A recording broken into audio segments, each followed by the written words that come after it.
So many players in the NBA are underrated and underappreciated because they don't make a bunch of headlines or NBA fans absolutely hate them. And I think this is unfair because if you're a good player, you should definitely be recognized by the masses. So in this video, we're going to be taking the best attributes from the most underrated NBA players of all time. And we're doing this to build the most underrated player ever. From shooting all the way to athleticism, stay tuned to see who gets picked for what categories. The first attribute we're going to look at is shooting because everyone knows that's the most important thing in today's game. I want to immediately look at some older guys because a lot of them don't have the stats to back up their shooting. Basketball was played very differently in the past, so even if a guy was a really good shooter, he didn't get to showcase it that often. For example, a guy like Jason Terry was an amazing shooter, but since he entered the league in 2000, he never really got to show it off. Now, he isn't going to be our pick, but let's look at some other guys we should consider. You might not know him, but Jason Kapono played 9 years in the NBA from 2003 to 2012, and he was a sniper. Like I just said, he wasn't able to shoot that many threes because of the era he played in, but he did win back-to-back three-point contests in 2007 and 2008. And in 2007, he also shot 51% from deep. Sadly, he isn't going to be our selection, but I wanted to give him a shout-out because he's a dog. I also think the Curry family deserves a shout-out because while everyone knows how good Steph is at shooting, I think people underestimate his father and brother. Del Curry was the Hornets' all-time leading scorer for a long time, and his release was one of the smoothest in the game.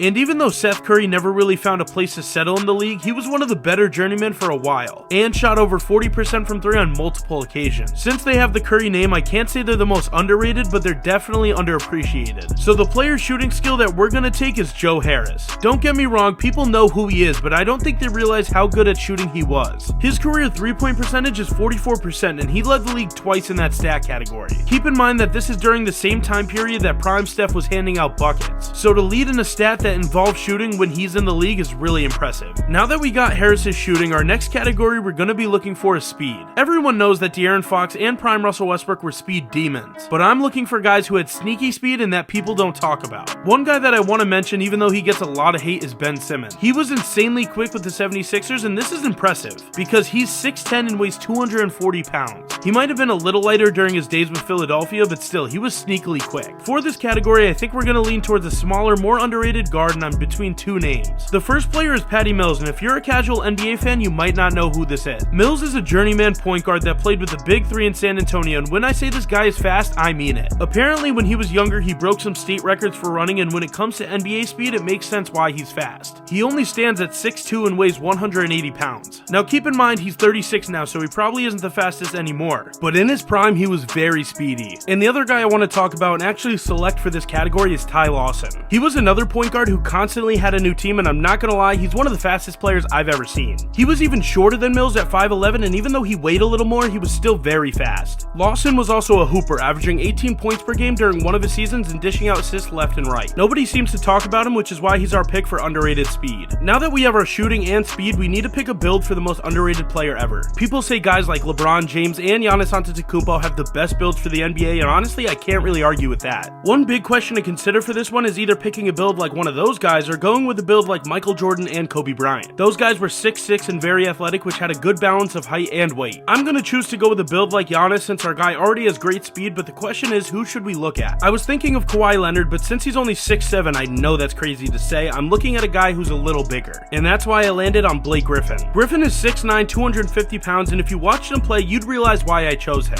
First off, nobody talks about BG when it comes to his build, and I think they should because he looks like he was made in a lab. Obviously, we can't take his athleticism, but he would bully big guys underneath and find a way to get to the basket. And I also wanted to bring up that during his Pistons days, he was an absolute dog, so if we give him elite shooting and elite speed, his build can make our player one of the best ever. I guarantee our player won't be the most underrated ever because he'll be so good. We can move on to snagging an underrated player's ball handle now, and you have to keep in mind the word underrated. Obviously, you have the Kyrie Irving and Allen Iversons of the world, but I want to find a player who nobody seems to appreciate as much as they should. We're probably going to go with a guard for this one, just like the speed, because at the end of the day, they're the ones handling the rock. First of all, he can't be our pick, but shout out to Austin Rivers because his handles were always really good, and his high school mixtape is still one of the best I've ever seen. I was also thinking of selecting Kemba Walker's handle, but I don't think he's underrated enough, so I want to keep looking. And now that I think about it, Stephen Curry is definitely one of the most underrated ball handlers in NBA history. I won't pick him too because I think there is a group of people who know that his handle is insane, but I just wanted to let you guys know in case any of you were sleeping. For this category, I think I'm gonna go with Finals MVP, and that's Tony Parker. I wouldn't say Parker is underrated overall because I think people understand what he meant to that Spurs team, but I do think he has one of the more underrated handles ever. A lot of the reason he was able to get buckets at 6'2" was because of his tight handle and ability to drive through traffic.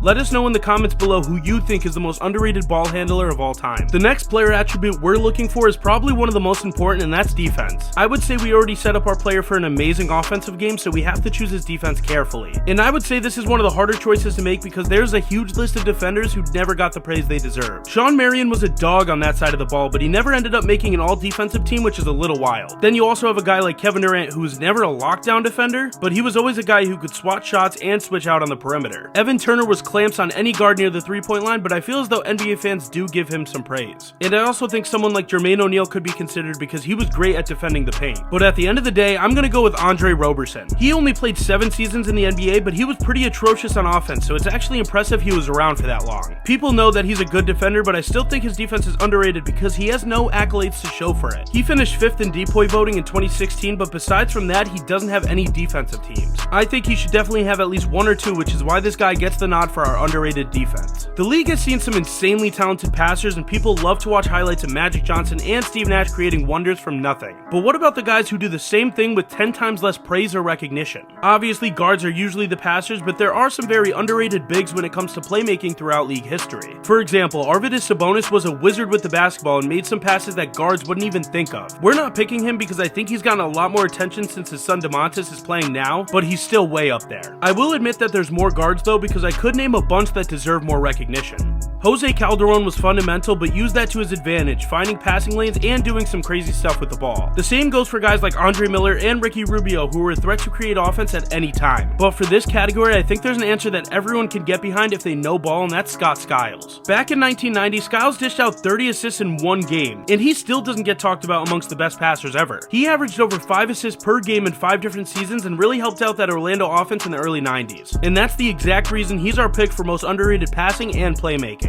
When you think of rebounding, guys like Dennis Rodman and Wilt Chamberlain come to mind, but there are plenty of other talented rebounders throughout league history, and some of them get absolutely zero recognition. Elvin Hayes is a player that most people don't know, and he's 4th on the all-time rebounding list with 16,279. He did play in the 70s when there was less tall centers to compete with, but still, that's an impressive resume builder. I also wanted to point out that Wes Unseld was only 6'7", but still finished 13th on the all-time rebounding list. But I'm not picking either of those guys for our underrated rebounding because I'm going with Moses Malone. He is 5th on the all-time rebounding list, but I picked him because he led the league in rebounding over 5 times. And half of those rebounds were usually offensive, which is really impressive. Now look, he wasn't the best finisher at the rim, which definitely added to his rebounding marks, but Malone played in the era where big men started becoming really good, and he was able to stand out amongst the rest. Nobody talks about him when it comes to best rebounders ever, and I think that's a mistake. Even though Moses Malone wasn't a great finisher, there are tons of underrated ones, and that's our next category. Finishing at the rim is extremely important, whether it's a thunderous dunk or an acrobatic finish. The best finisher of all time is definitely Michael Jordan, but there's a bunch of under-the-radar legends. David Thompson was amazing at finishing at the rim, and I don't think anybody talks about it. He shot over 50% from the field for his career, which is very impressive at 6'4", and whether it was a dunk or jelly layup, he found a way to get it into the basket. And obviously there's a bunch of big men who could finish at the rim because that's literally their job and where they spend all their time. But for our player, I'm gonna take the Iceman George Gervin. If you're a real NBA fan, you definitely know how good he was, but overall I think he's one of the most underrated players ever. He averaged 25 points for his career and made over 10 All-Star teams. When it comes to finishing, he always found a way, and for that reason, he's our pick. I'm not gonna lie, this player we're making is definitely a Hall of Famer. Before we get to athleticism, I want to talk about a category that doesn't show in the box score, and that's trash talk. Being able to trash talk gives you a huge advantage over your opponent, and pretty much every NBA player does it. We all know about Kevin Garnett and even Larry Bird, but how about Joakim Noah? He's our pick because he was a menace on defense and let everyone hear about it. And I don't think enough people know about his Cleveland trash talk, which is hilarious to me, and puts him as our underrated trash talker. And for the athleticism of our guy, there's a ton of players who don't get talked about because honestly, they're not the greatest at basketball, but they can jump out of the gym. Guys like MJ and Dominique Wilkins were insanely athletic and used it for basketball, but our guy actually was a headline from last year's NBA season and not for good reason, and that's Kai Jones. This is sort of a meme pick, but seriously, go watch his highlights and tell me that he's not one of the most athletic players to ever touch a basketball. The things he does with a basketball at 6'11" should be illegal, and for that reason, he's on our list. And that's officially the most underrated player ever. Let us know how we did in the comments below, and as always, press on the screen for more basketball content.